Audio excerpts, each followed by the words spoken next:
our next speaker is Michelle Young. In the meantime that Michelle is, I can see you in the screen. Hi, Michelle.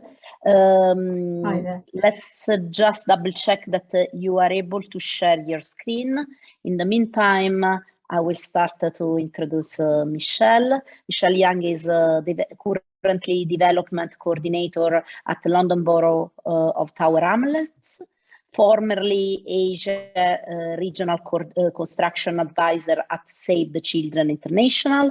She has collaborated with the University of Bristol in the GCRF Safer project as in a role of Save the Children coordinator. She's today providing us a presentation on challenges in preparedness and response. Michelle, I can see you can share your screen, but you have the presenter view. I think you should move to the, we can see the presenter view. So, okay.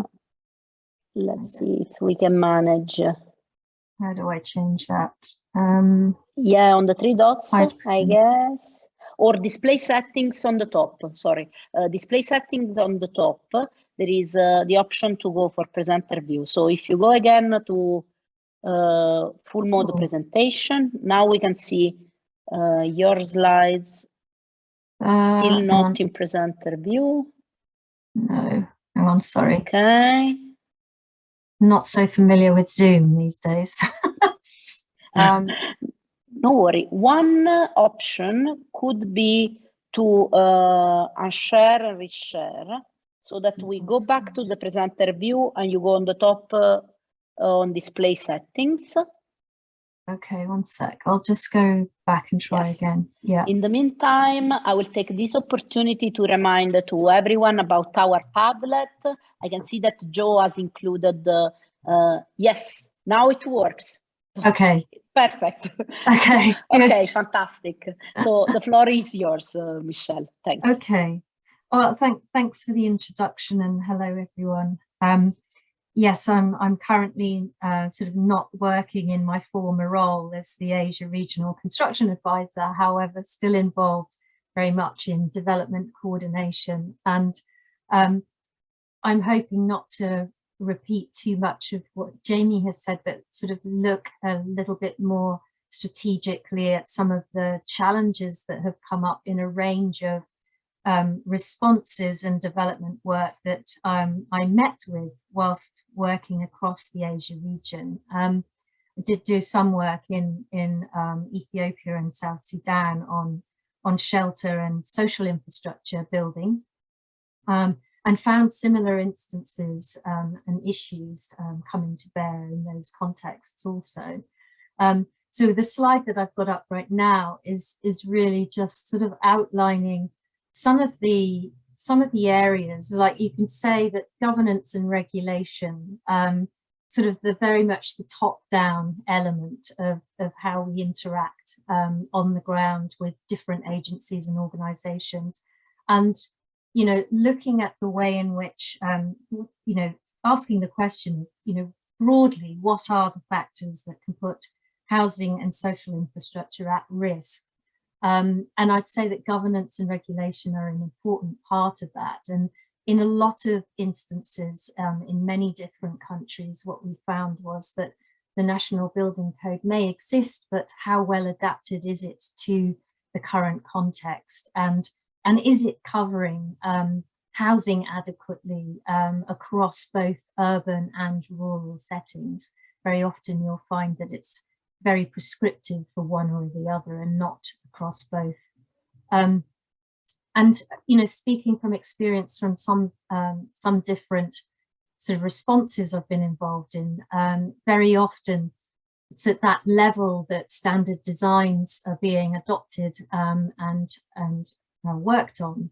And in fact, it came up in Jamie's presentation that, you know, very often these can be too expensive and it's not taking into account that vulnerable populations, A, don't build like that, and B, just don't have the support and the money and the loans available to be able to meet those designs that have been sort of adopted by the code.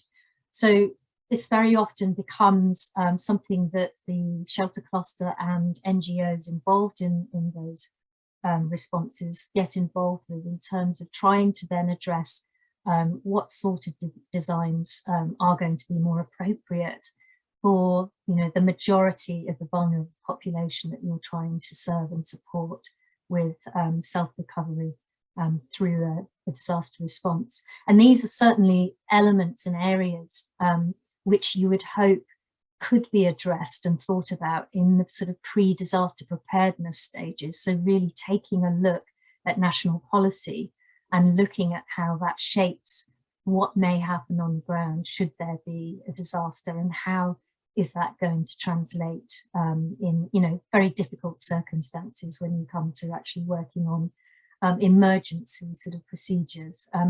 These types of policy-driven areas are very challenging to work on in the middle of a humanitarian crisis.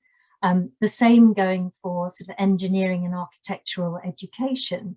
In particular, the experience in Nepal was that whilst trying to hire very quickly a huge amount of local engineers to help us support families in building back, we were finding that a lot of the qualifications weren't adequate to support, for instance, in Nepal, seismic engineering specialist areas.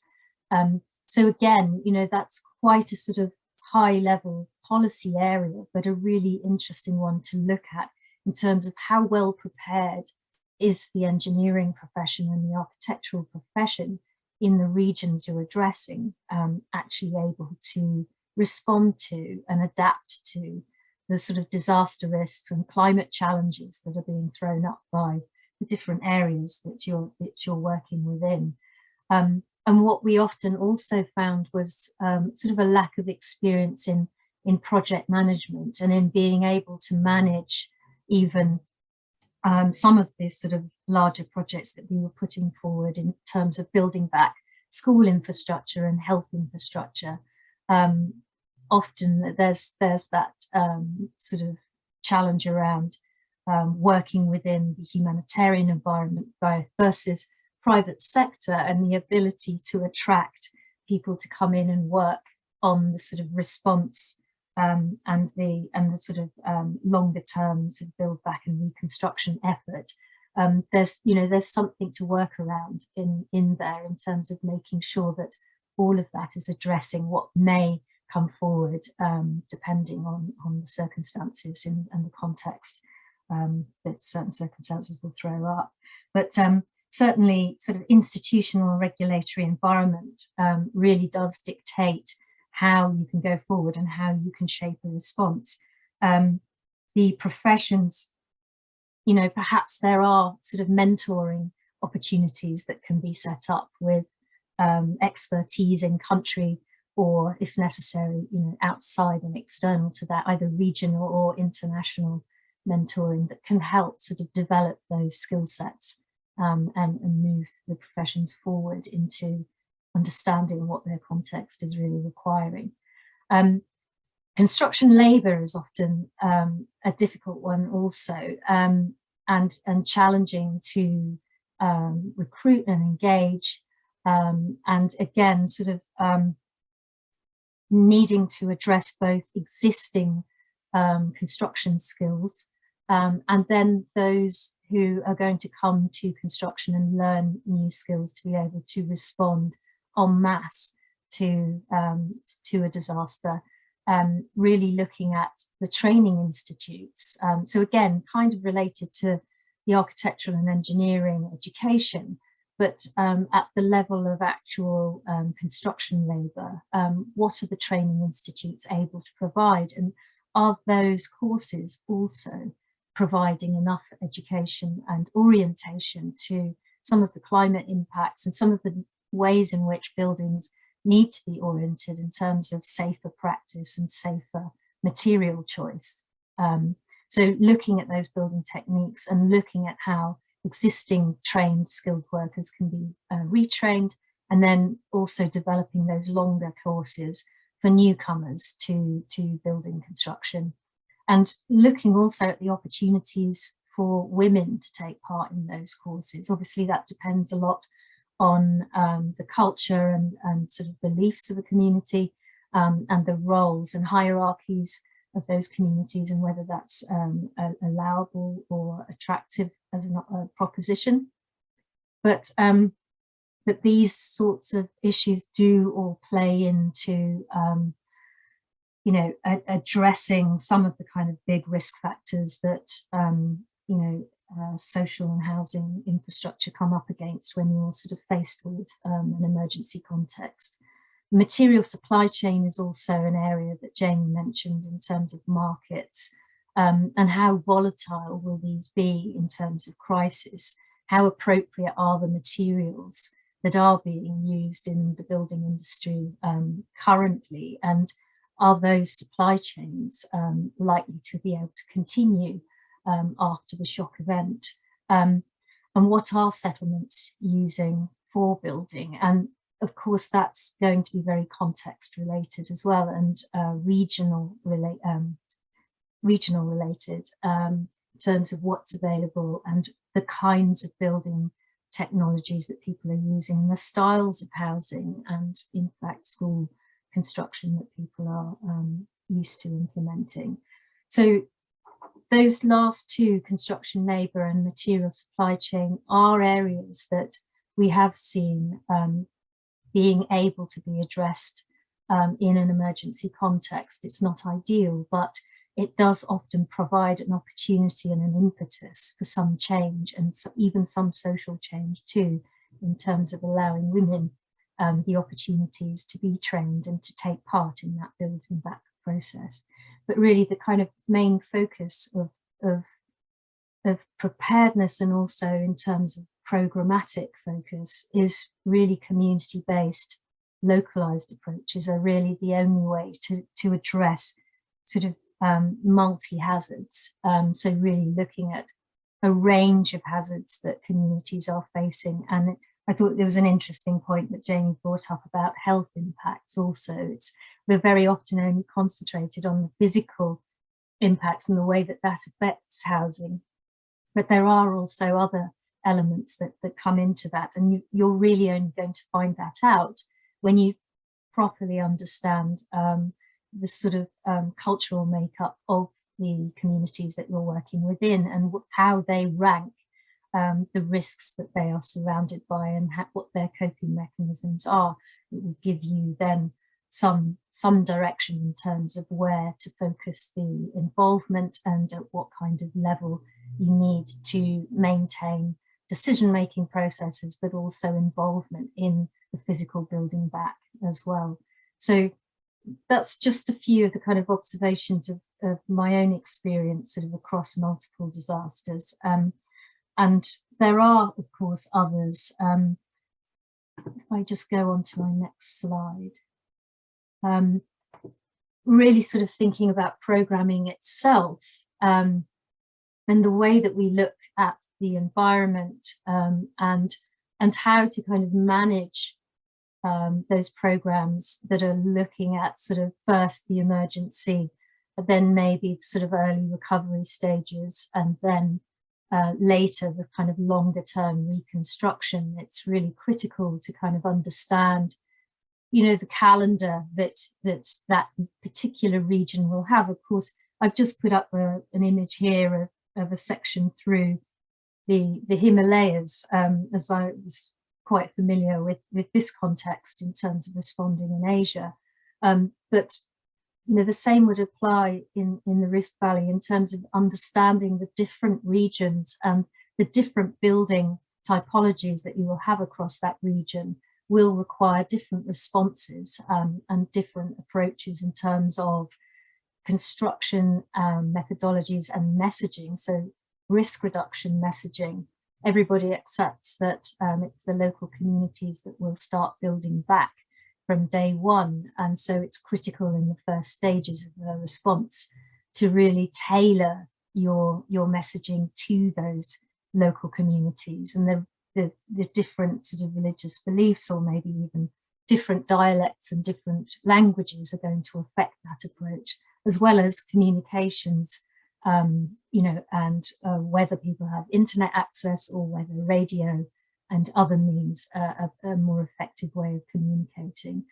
But logistics planning also is affected by these physical attributes of the context you're surrounded by, looking at climate, the seasonal calendar. Also, festivals and elections can have big impacts on the way in which you will organize your kind of reaction and programmatic design to responding to some of these events. Construction designs will change depending on the region you're working with, as will material availability. And then also your training may differ depending on sort of designs you're needing, and then what the requirement of that will be in terms of your construction skill set. And then also, you know, making sure that your support structure in terms of technical support is able to also manage that and monitor that effectively.